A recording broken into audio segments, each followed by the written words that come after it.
Good evening students. तो last हमने first chapter के बारे में पढ़ा।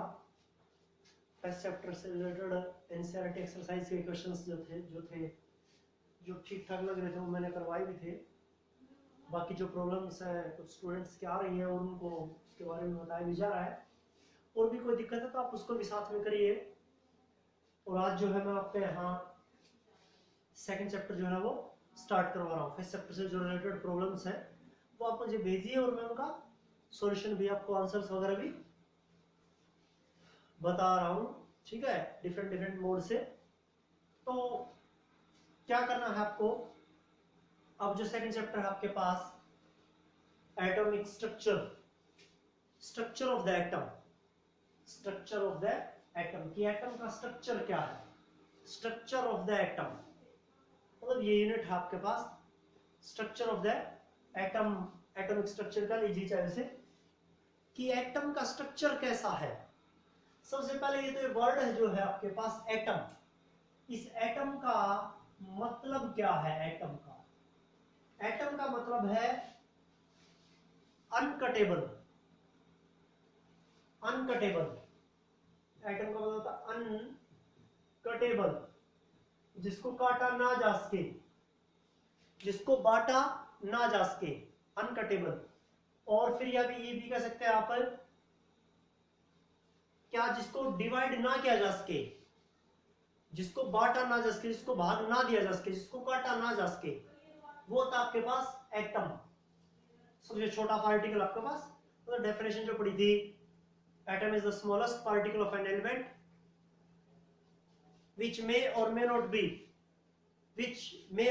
be capable to existence freely, capable to independent existence, ये भी कह सकते हैं आप। may or may not be capable to independent existence, ये भी कह सकते हैं। जो नेचर में फ्री रह भी सकता, नहीं भी रह सकता, जिसका वजूद है भी और नहीं भी नेचर में, वो था एटम। एटम को कहते हैं अनकटेबल।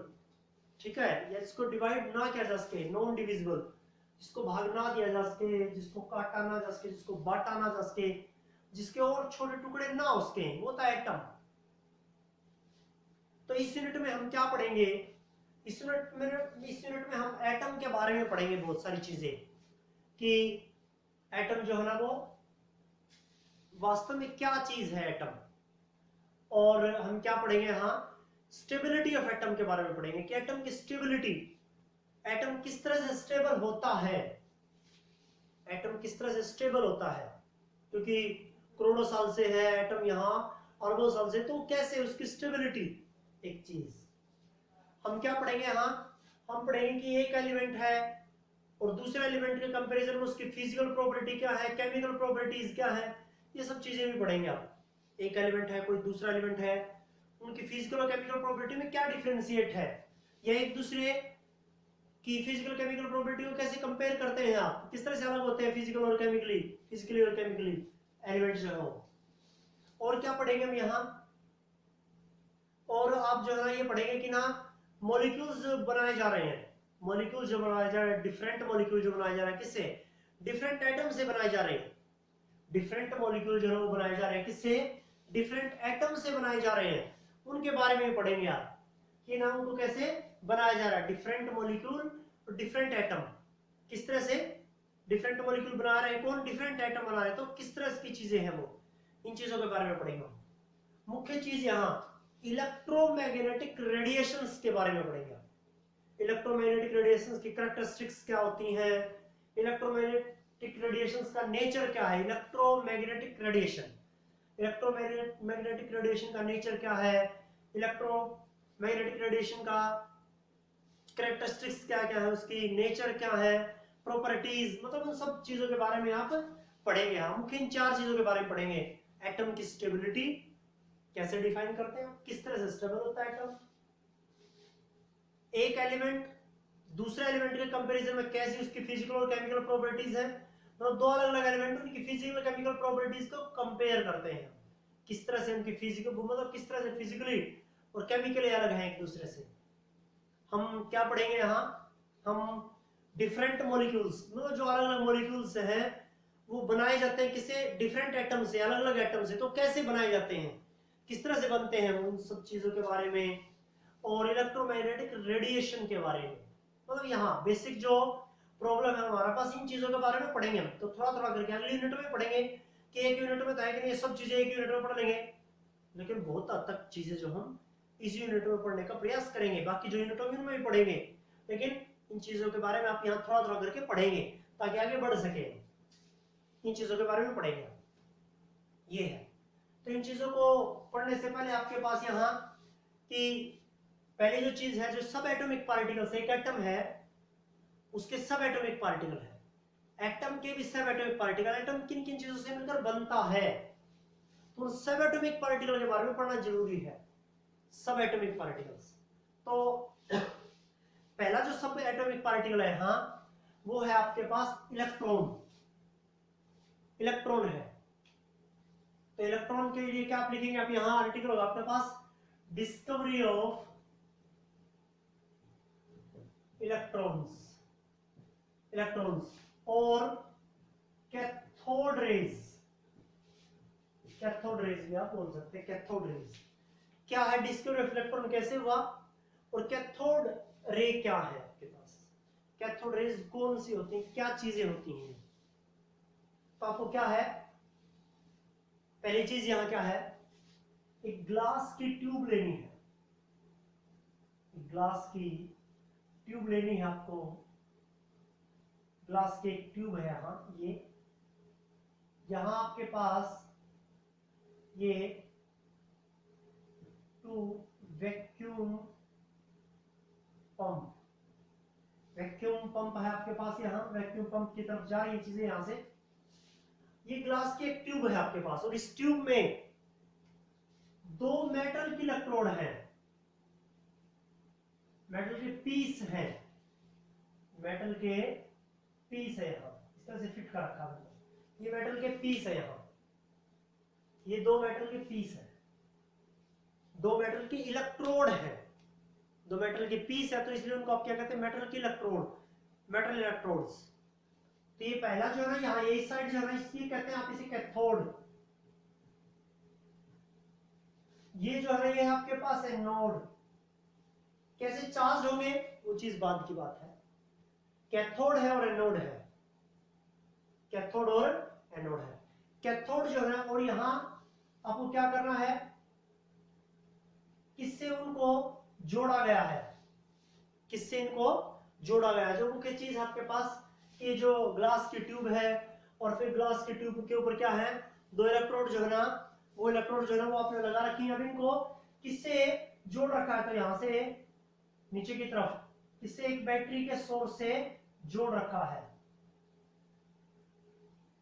बैटरी के सोर्स से जोड़ रखा है इसे, यार इसको हटा दीजिए यार, बैटरी के सोर्स से इनको जोड़ रखा है, बैटरी के सोर्स से इन चीजों को आपने जोड़ रखा है। मतलब ये जो क्या आपके पास, ये जो ट्यूब है ग्लास की ट्यूब, उसमें दो इलेक्ट्रोड है मेटल की, एक को कैथोड नाम दिया आपने, और एक को आपने क्या नाम दिया, एनोड जो है वो नाम दिया आपने, ठीक है।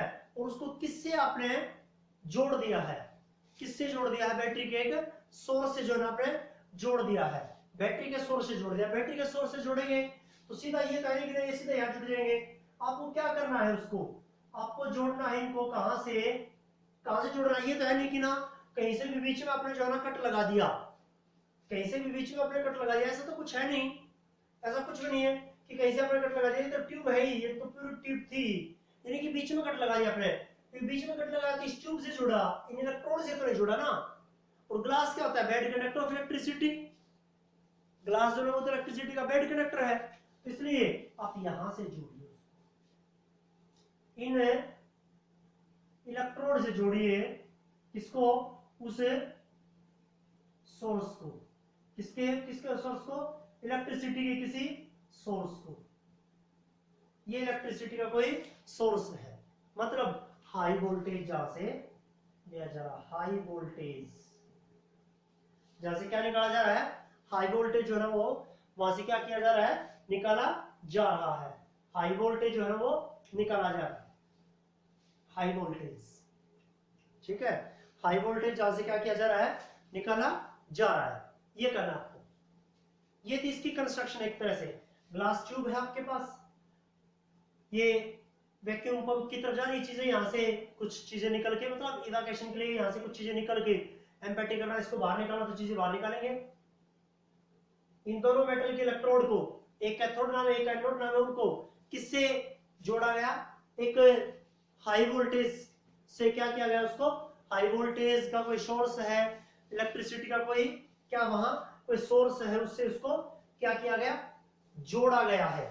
ठीक है, ये चीज है आपके पास, उनको जोड़ा गया है, ये चीज है आपके पास, ये हाई वोल्टेज। अब इस ट्यूब में जो है ना वो क्या है? इस ग्लास ट्यूब में कुछ गैसेज है, इस ग्लास ट्यूब में क्या है? कुछ गैस है। तो गैस लो प्रेशर के ऊपर और high voltage, low pressure high voltage, low pressure के ऊपर किसका काम करती है? इलेक्ट्रिसिटी का अच्छी कंडक्टर होती है। लो प्रेशर हाई वोल्टेज, तो ज्यादा वोल्टेज करंट आपने क्या करवाना है? पास करवाना है, इलेक्ट्रिसिटी इसको देना है, इलेक्ट्रिसिटी देना कहने का मतलब है हाई वोल्टेज। लो प्रेशर के ऊपर क्या होगा? यहां से कैथोड जो इलेक्ट्रोड है ये है नेगेटिवली चार्ज इलेक्ट्रोड, एनोड जो है वो पॉजिटिवली चार्ज इलेक्ट्रोड। जैसे आपने यहां से हाई वोल्टेज अप्लाई किया तो इस कैथोड से यहां से करंट पास होना शुरू होता है, यहां से करंट पास होना शुरू होता है, और वो करंट पास हो रहा है तो यहां इस कैथोड से कुछ रेज निकल रही हैं, कुछ पार्टिकल्स जो है वो निकल रहे हैं यहां से, ऐसे कुछ पार्टिकल्स जो है वो निकल रहे हैं यहां से, ऐसे कर दो इसको पूरे को मिला दो। ये कुछ एक रेज जो है ना वो यहां से निकल रही है, और किसकी तरफ? कैथोड से एनोड की तरफ जा रही है, कैथोड से एनोड की तरफ जा रही है, नेगेटिव चार्ज से पॉजिटिव चार्ज की ओर कुछ एक रेज जो है वो निकल के जा रही है, कुछ एक पार्टिकल्स जो है ना, स्ट्रीम ऑफ पार्टिकल्स भी कह सकते हैं आप, स्ट्रीम धारा जिसे कहते हैं, ऐसे धारा, कुछ एक पार्टिकल्स जो है वो निकल रहे हैं, किसी कैथोड से निकल रहे हैं। जब अपने करंट पास करवाए से हाई वोल्टेज, तो क्या होगा? यहां से कुछ एक रेज निकल रहे हैं, उन रेज को ही हम क्या कहते हैं? इलेक्ट्रॉन्स कहते हैं, कैथोड रेज। वो कैथोड रेज है, कैथोड से निकली, और उनको इलेक्ट्रॉन्स कह रहे हैं नेगेटिवली चार्ज से। अब किस तरह की चीजें, मतलब इन चीजों के बारे में कैसे पता लगता है हमें? क्योंकि ये जो रेज निकल रही थी ना वो नेगेटिवली चार्ज पार्टिकल की तरह ही बिहेव कर रही थी। जैसे negative charge particle positive charge से क्या होगा? अट्रैक्ट होगा। तो यहां से जो पार्टिकल्स निकल रहे थे, स्ट्रीम ऑफ पार्टिकल्स, वो पॉजिटिव चार्ज से क्या हो रहे थे? अट्रैक्ट हो रहे थे। तो इसका मतलब वो नेगेटिवली चार्ज थे, वो नेगेटिवली चार्ज पार्टिकल की तरह बिहेव कर रही थी। वो जो रेज है, वो जो पार्टिकल्स है, वो उन्हें हम कहते हैं कैथोड रेज या फिर इलेक्ट्रॉन्स। किस तरह की इनकी कैरेक्टरिस्टिक्स है, क्या है ये चीजें वास्तव में? ये चीजें they travels in straight line path, they travels in straight line, straight line, वो सीधी रेखा में ही चलती है, सीधी रेखा में गमन करते हैं। तो जो चीजें सीखते हैं, they travels in straight line, straight line में चलती है वो, बिल्कुल सीधी स्ट्रेट लाइन में। ये दूसरी चीज, these are made up of material particles, made up of, these are made up of material particles, material particles से मिलकर बनी है वो। किस तरह पता चलता है आपको इन चीजों का कि वो मेटल पार्टिकल से मिलकर बनी है?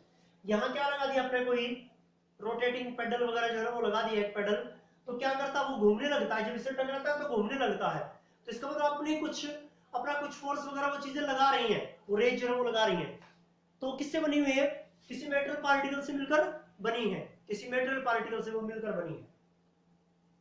स्ट्रेट लाइन में चलती है, travels in straight line path. और ये they carry negative charge, they carry negative charge, वो नेगेटिव चार्ज लेके चलती है अपने साथ, क्योंकि पॉजिटिव चार्ज की तरफ क्या हो रही थी? वो अट्रैक्ट हो रही थी। ये है। यहां से आपको कैसे पता लगेगा कि ना, जैसे हमने हाई वोल्टेज दिया गैस को, जो कि बैड कनेक्ट होती है इलेक्ट्रिसिटी की, यहां से करंट पास हो रहा है, कैथोड से कुछ रेज निकले, कैसे पता लगेगा? इसके लिए आपके पास एक दूसरा इसी तरह का एक एक्सपेरिमेंट है। पहला एक्सपेरिमेंट है, इसमें एनोड ले रखा है। अब आपको एनोड को क्या कर लेना है? यहाँ परफोरेटेड लेना है। एनोड कैसे लेनी है? परफोरेटेड। परफोरेटेड का मतलब क्या होता है? वो एनोड, वो मेटालिक रोड जिसमें क्या हो? होल हो, छिद्र हो, समझिए। ठीक है, एक ऐसी इलेक्ट्रोड लेनी है जिसमें क्या हो? छिद्र हो। अब देखिए यहां से इसमें क्या छिद्र है, तो ये रेज यहां से निकल रही है और यहां इसके पीछे, इस एनोड के पीछे, ये एनोड जो थी ना, इसके पीछे यहां थोड़ा सा क्या कर दीजिए, जिंक सल्फाइड की कोटिंग कर दीजिए। एनोड के पीछे जिंक सल्फाइड की कोटिंग कर दीजिए। यहां से जो रेज निकल रही है, कैथोड रेज परफोरेटेड है। परफोरेटेड का मतलब छिद्र, जिसमें छिद्र होते हैं, होल होते हैं। एनोड में आपने होल कर दिए हैं, एक ऐसा नोड है जिसमें होल है, तो वो रेज जो है वो इन होल से निकल के और किससे टकराएंगी, किससे स्ट्राइक होंगी, जिंक सल्फाइड की कोटिंग से स्ट्राइक होंगी और क्या बना देंगे वहां, एक ब्राइट स्पॉट। क्या ऑब्जर्व होगा वहां, वहां एक ब्राइट स्पॉट जो है ना वो ऑब्जर्व होगा, एक ब्राइट स्पॉट। जैसे कि एक टेलीविजन में होता है, जैसे कि एक टेलीविजन में होता है ब्राइट स्पॉट, एक चमकदार बिंदु का लीजिए आप, उज्जवल बिंदु का लीजिए आप। यहां क्या बना देंगे, वो एक बिंदु जो है ना वो एक बिंदु चमकता हुआ, चमकदार, उज्जवल जो है ना वो बिंदु किसके ऊपर, इस जिंक सल्फाइड की स्क्रीन के ऊपर, जो एक कोटिंग है इसके ऊपर बना देंगे। जैसे टीवी में होता है, टीवी में होते हैं कैथोड रेज होती हैं, जो हमारी टीवी है जो हम घर पे देखते हैं, वो एक तरह की कैथोड रेज, उसी तरह का एक ट्यूब है ये। तो या जिंक सल्फाइड लगाया और ये रेज जो है वो टकरा रही है और क्या बना रही है, वहां एक ब्राइट स्पॉट बना रही है। तो पता लग रहा है कि करंट जो है वहां से चल रहा है और करंट के साथ क्या निकली, कुछ एक रेज निकली। उन रेज को कैथोड रेज कहा गया या इलेक्ट्रॉन्स कहा गया। इलेक्ट्रॉन्स कहा गया उनको, कैथोड रेज कहा गया, क्योंकि वो नेगेटिवली चार्ज्ड पार्टिकल की तरह बिहेव कर रही थी। वो वास्तव में नेगेटिवली चार्ज्ड पार्टिकल ही थी। क्यों थी, क्योंकि वो पॉजिटिव चार्ज से क्या हो रही थी, डिफ्लेक्टेड बैक, मतलब उसकी तरफ अट्रैक्टेड हो रही थी, उसकी तरफ झुक रही थी, पॉजिटिव चार्ज की तरफ झुक रही थी। तो इसका मतलब है देख कैरी नेगेटिव चार्ज, वो नेगेटिव चार्ज लेके चलती हैं। मेटेरियल पार्टिकल से मिलकर बनी है वो, किससे मिलकर बनी, मेटेरियल पार्टिकल से। These are made up of material particles, metal particle से मिलकर बनी है। क्योंकि यहाँ पे बीच में कोई पेडल लगा दिया ना, तो जैसे ही वो पेडल से टकराएगा तो वो रोटेट करने लग जाएगा पेडल। जैसे एक पंखा रहता है, ब्लेड है, अब ब्लेड को फोर्स लगाएंगे तो क्या करेगा, वो घूमेगा ना, ऐसे ही। या कोई पेडल लगाया रोटेटिंग, तो वो जैसे ही टकराएंगे यहाँ से, ये जो रेज निकले कैथोड से, वो उसे घुमाना शुरू कर देते हैं। तो these are made up of metal particles. और मुख्य जो चीज, it travels in straight line path, वो स्ट्रेट लाइन पाथ में सीधी रेखा में चलती है। ये कैरेक्टरिस्टिक्स भी याद रखें। तो ये था इलेक्ट्रॉन्स, जो नेगेटिव चार्ज था, कैथोड रेज को इलेक्ट्रॉन्स कहते हैं। ये चीज है आपके पास, ये काम करना आपको, ये किस तरह का कंस्ट्रक्शन था और किस तरह की वर्किंग थी। इजी चीज है बहुत, समझिए इस चीज को, देखिए, पढ़िए और समझिए, याद करिए फिर इन चीजों को, क्या क्या बोला गया, क्या क्या चीजें हैं कैरेक्टरिस्टिक्स में। ये है आपके पास।